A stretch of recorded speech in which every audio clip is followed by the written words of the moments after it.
bowling ball going back and forth in a line from you to me.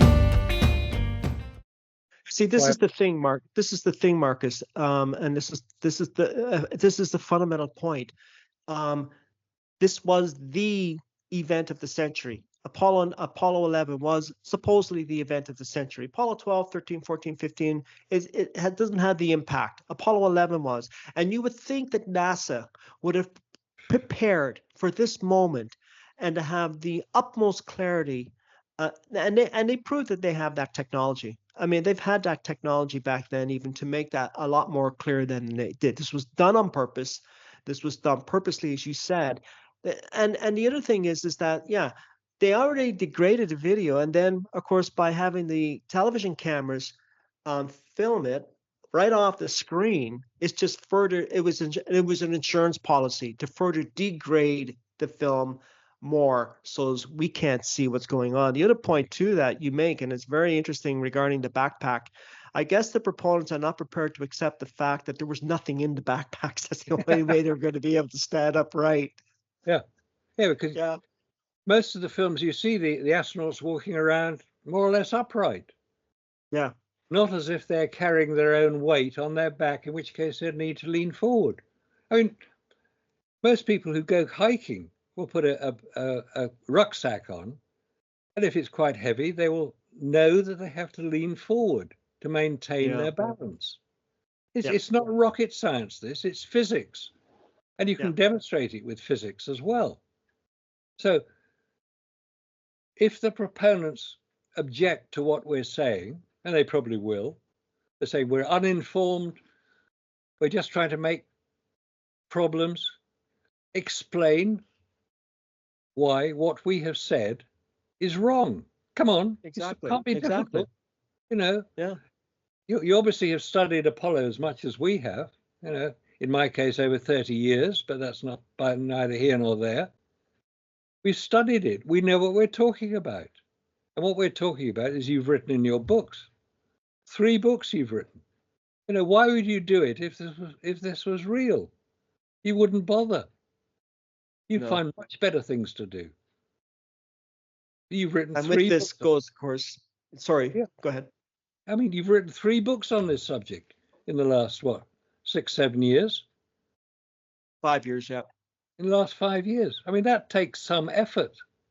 You wouldn't do that if you convinced yourself by all the research that you've done already, specifically on the engines, the F1 engines, the Saturn V engines, the work that you've done on that. And as a pilot, a trained pilot yourself, you know what's involved in this ridiculous idea of returning from the moon using sighting lines on a window.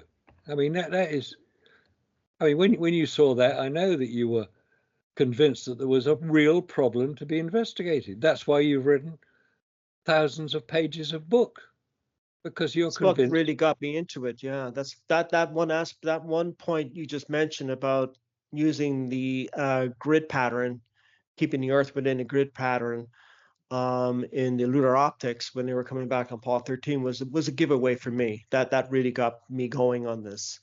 I think you'll find a lot of pilots would agree with you on that.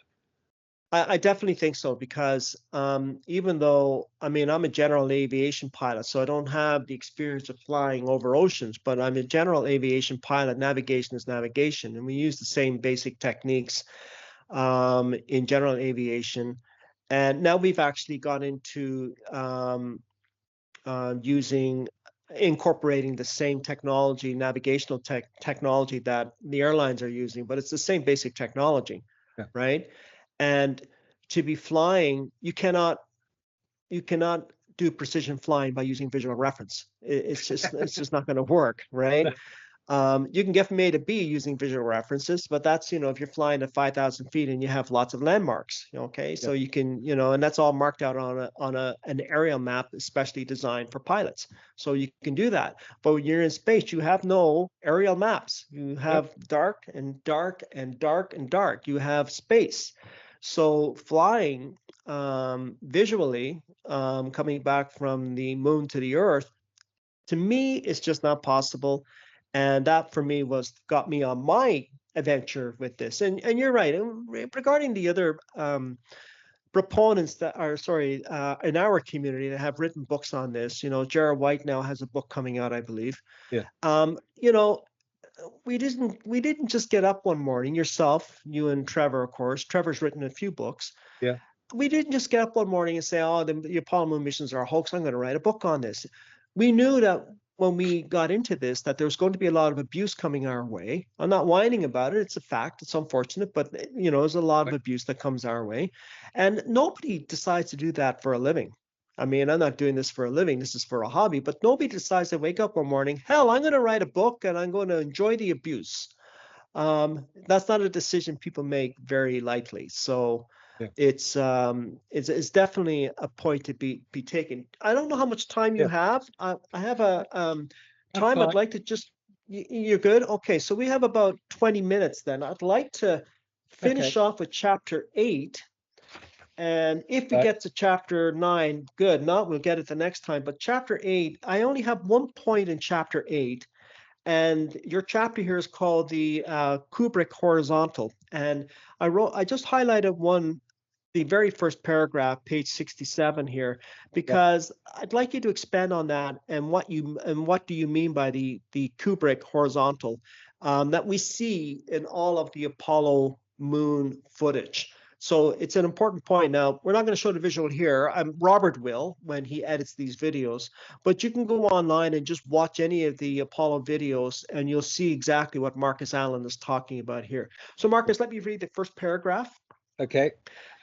How anybody can look at the photographs and videos supposedly taken on the moon and convince themselves that they are real must have been altogether indoctrinated.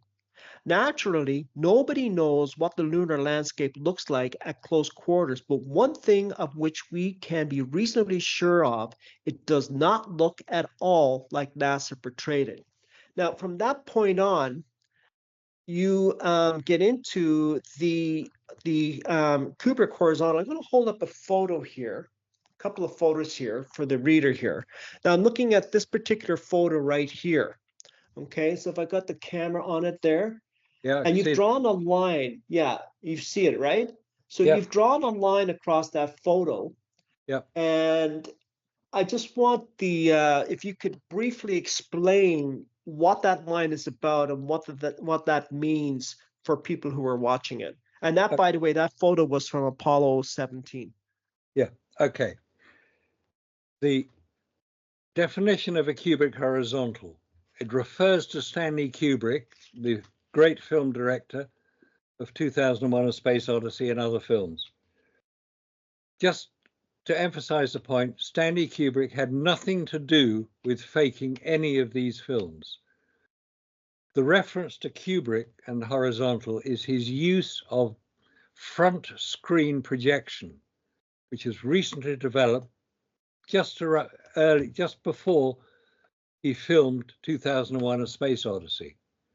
And it is explained by using the scenes in 2001: A Space Odyssey, where he starts the film with the Dawn of Man sequence, which are basically apes, which are humans in ape suits, but they're apes to represent first life on this planet in the film.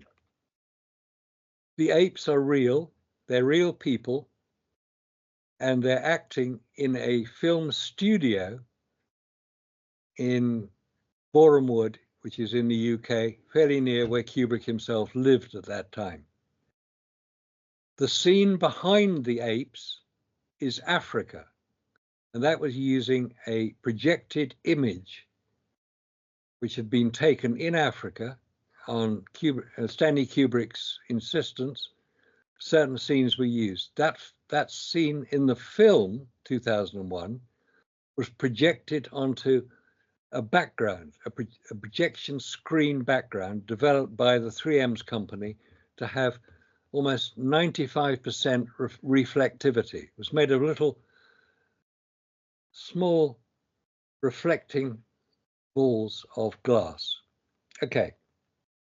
When you see the film, it's not obvious when you're watching the film 2001 But the scene in which the apes are performing is a film studio. The background to that scene, which is allegedly supposed to be Africa, is a photograph projected onto it. And if you look for it, you can see the dividing line between the film set in the studio and a projection of the background. You can see it. It's quite obvious when you look for it. And that is known as the Kubrick horizontal, because there is a difference between the foreground activity and the background image, which is projected. The same technique was used in Apollo on the later missions. It wasn't used on Apollo 11, so don't look on any of the Apollo 11 photographs. You won't see it because it's not there. It's mainly visible on the Apollo 15, 16, 17 films, where they used mountain backdrops as part of the image. But the foreground activity of the astronaut on the lunar rover is different and is separated by this Kubrick horizontal. It's just a name for the dividing line between the foreground activity and the background projection. The reason it's not on Apollo 11 is there was no background projection. There are no mountains in Apollo 11. Apollo 15, 16, 17, yeah, there are mountains. That shows you're on the moon, doesn't it? Except these mountains in the photographs and in the films are bland. There's no detail in them. There is great detail in the foreground. There are little rocks, there are footprints, there are tire tracks from the rover. You can see all this. But in the background, nothing. It's like a bland landscape, because a projected image, that is what a projected image looks like. It's bland. It has no detail. And if you look closely, you can see it. And that's where we've marked it in that picture. The dotted white line shows the difference, the division between the foreground activity and the background projected image. That's what we call the Kubrick horizontal, named in honor of Stanley Kubrick, who was the first filmmaker to use the technique of front screen projection. So there are no shadows cast by the actors in the foreground. So just to be clear, you're not saying that Stanley Kubrick was involved in this, but somebody maybe related to him or not related, close to him or had worked with him? That's another story. Yeah. Yes. Yeah. I say that Stanley Kubrick himself had no direct influence on any of the Apollo films, primarily because he was working on the post-production work on 2001: A Space Odyssey, which was released in 1968. I saw it in 1966. I watched the film itself in 1968. It's a brilliant film, quite an extraordinary piece of filmmaking. Still considered one of possibly the top 3 films ever made because of its. Oh, easy. Yeah. And the key point of that, the point you referred to, is the special effects director who worked with Stanley Kubrick to create many of the images and scenes, especially the Jupiter scenes. And that person was Douglas Trumbull, who was known to be one of the best special effects people in Hollywood. He worked in Hollywood with Stanley Kubrick. Yep. He worked with Stanley Kubrick in the UK. Stanley Kubrick didn't like flying. He didn't go anywhere. He did all his films in the UK. Full Metal Jacket, the Vietnam War film, was filmed in the UK. Stanley Kubrick didn't like flying. He wasn't going to fly anywhere. He was going to stay in the UK. The Douglas Trumbull knew all about special effects on film. He was brilliant at it. Blade Runner is one of his special effects. Back to the Future. There are many good special effects films that Douglas Trumbull worked on. He also worked with NASA on promotional films made by NASA. So he had contacts with NASA. Now, I don't know for certain whether Douglas Trumbull created many of the Apollo images that we see. He may well have done. Another person mentioned as working on those is John Dykstra, who worked on Star Wars. So you've got a lot of people who are perfectly capable of producing the effects we see on the Apollo films. Yeah. It certainly wasn't Stanley Kubrick. He was a film director. He was not a special effects director. He was a director of special effects, but he didn't create them. That's a very specialist Good point. business. So, oh, that's a very good point, Marcus. Very good point. To make that distinction between the two, but definitely, I think we would agree that although Kubrick himself wasn't directly involved, I'm sure he knew who was involved. I'm sure he had that knowledge. Oh, NASA certainly visited the film set of 2001. Yeah. There are photographs of senior NASA personnel, of Apollo personnel, visiting Stanley Kubrick's film sets. Yeah. It was now, I think the phrase they used for it was that it was NASA East. Yeah. Because they visited quite regularly. And the screenwriter, Arthur C. Clarke, member of the British Interplanetary Society, of which I am as well, he worked on the film's screenwriting along with Stanley Kubrick, who was the instigator of much of it. So yes, NASA would certainly have an interest in finding out what a person with the reputation of Stanley Kubrick was doing, making a film about space, which is what 2001: A Space Odyssey was all about. It was about space. It had brilliant special effects. It had a computer that went rogue. HAL 9000, the famous computer that they tried to disable.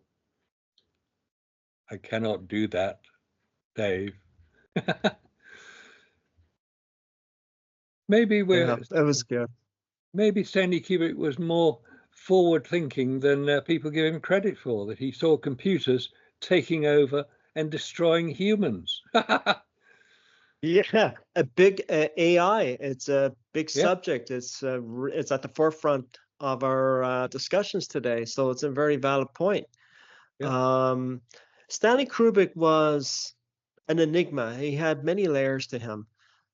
He's really, I'd like to do some research on him, just on him alone someday. I mean, he was probably the top director in all of movie making in the last several decades. I mean, if he's in the top, he's definitely in the top 5. I would actually put him probably number 1.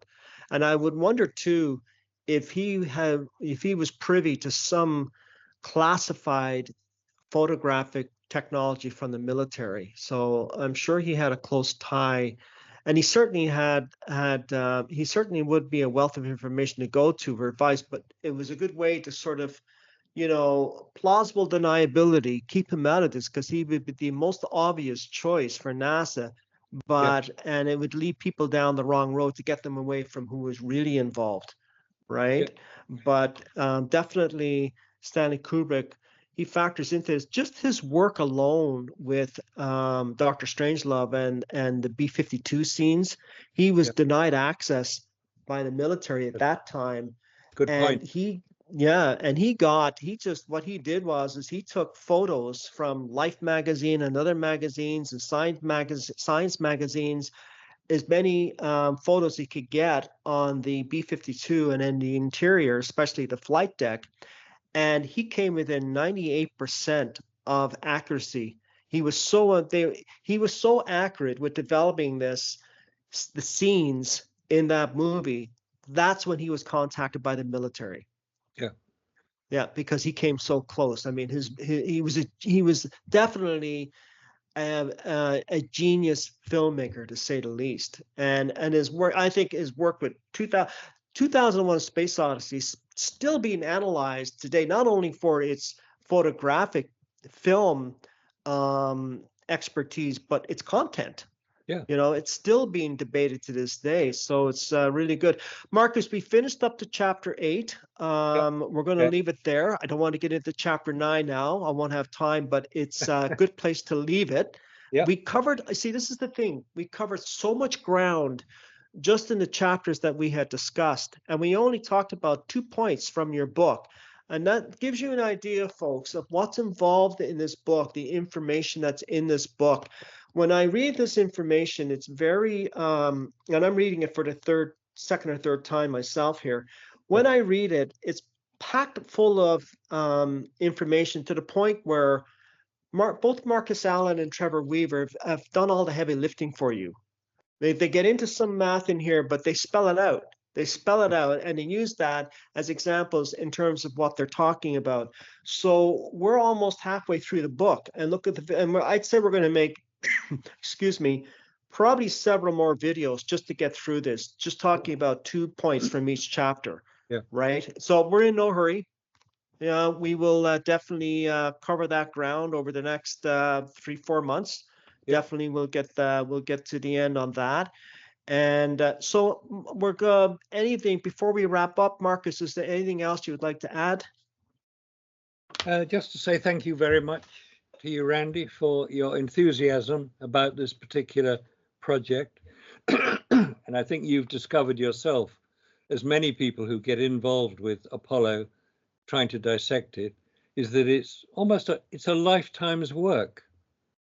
Yeah. When I say I've been trying to look into this area for over 30 years, and I've yet to be convinced by anything I've read, watched, listened to, examined, that Apollo was real. It makes no sense that Apollo was real, especially given what we see 55 years after Apollo 11. It's very hard for NASA to repeat that particular event. They don't appear to be able to do it. They have to rely on SpaceX to rescue their astronauts from the International Space Station, and they're relying on SpaceX to get a lander onto the lunar surface. I'll be around to watch that, I hope, if they try it. Oh, for sure. Yeah. I hope they try it without astronauts on board first to make sure they can get off again.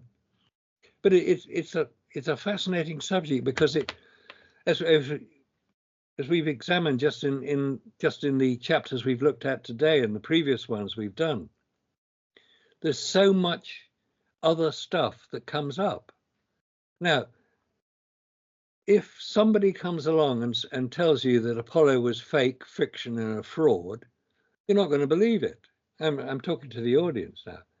You're not going to believe it just because I say so, or because you say so, or Scott Henderson, or Robert Williams, or Jarrah White says so. You're not going to believe it. You're going to say, no, they're conspiracy theorists. Ignore them. Less and less people are ignoring us, I should say, at this point. But who would you want to tell you that Apollo was faked for you to believe it? Is it the President of the United States? Is it the current NASA administrator to front up and say, sorry, guys, we misled you for 50 odd years. Sorry about that, but we had to do it, and this is why. And there are probably good reasons why they had to do it at the time. But that opens up another can of worms altogether. If somebody comes along and officially says Apollo was faked, and here's why, and it's understandable, and we can agree that's why it was faked, what else have the government been faking, lying about, misinforming us about? What other things? And that will open such a can of worms that it starts to, I mean, that would involve the Vietnam War. Why was that started? That would involve things like the Federal Reserve Bank, which is not federal, has no reserves, and is not a bank. What's all that about? Where does the money go? Who's in charge? Who's really in charge? Is it the president? No. Who's behind the scenes? Who is the deep? You get into all these questions, and it opens up such a can of worms that those who are trying to maintain a degree of normality will be so determined to stop it happening, that we're never going to get the truth. No, actually, one day we will get the truth. I may not be around to hear it, because it may be hundreds of years into the future, when we're still trying to get back to the moon, because we never got there in the first place. Oh dear.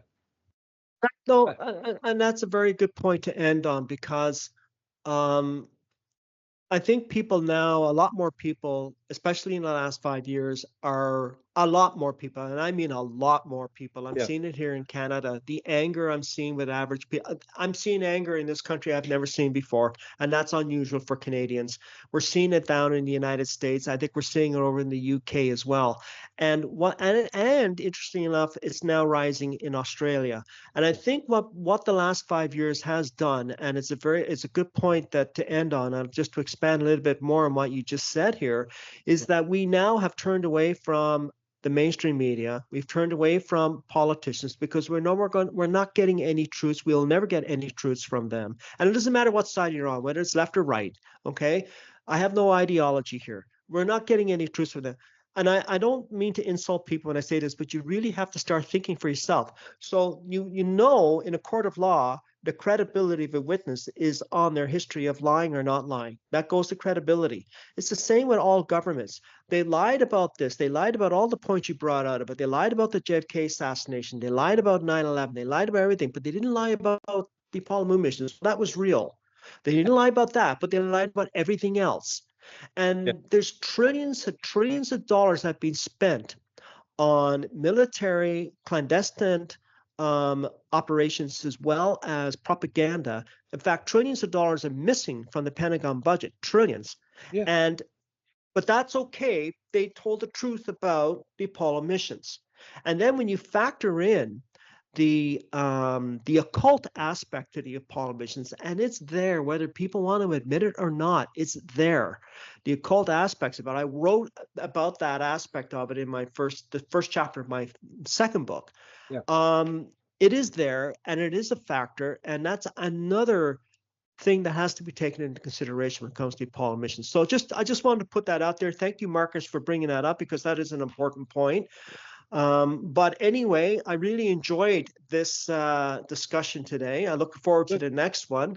Oh yeah. And we got a lot to cover, so it's going to take us. It doesn't matter how long it takes us. We'll keep doing these videos until we get to the end of the book, right? Because I think it's a really worthwhile. I got the idea actually from Robert when he did a narration of my first book, and I thought, well, how about we'll do something a little bit different along the same lines? Is we talk to the author and we take a couple of points from each chapter and look where we've gotten so far. I mean, there's so much information in the first 3 videos that I posted on chapters 1 to 4, and this will probably be posted in 3 videos as well on chapters 5 to 8. So we've covered a lot of ground, so a lot of detail for people, and we only scratched the surface in this book, folks. So please do yourselves a favor, get the book. It's well worth the read.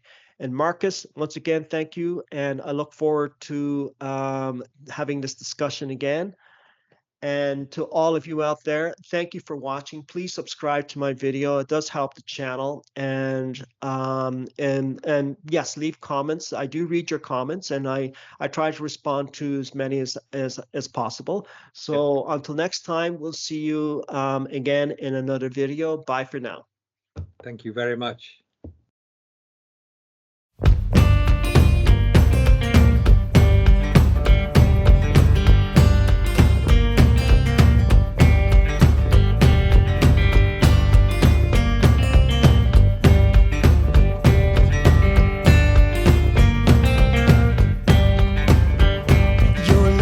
Like a wrecking ball going back and forth in a line from you.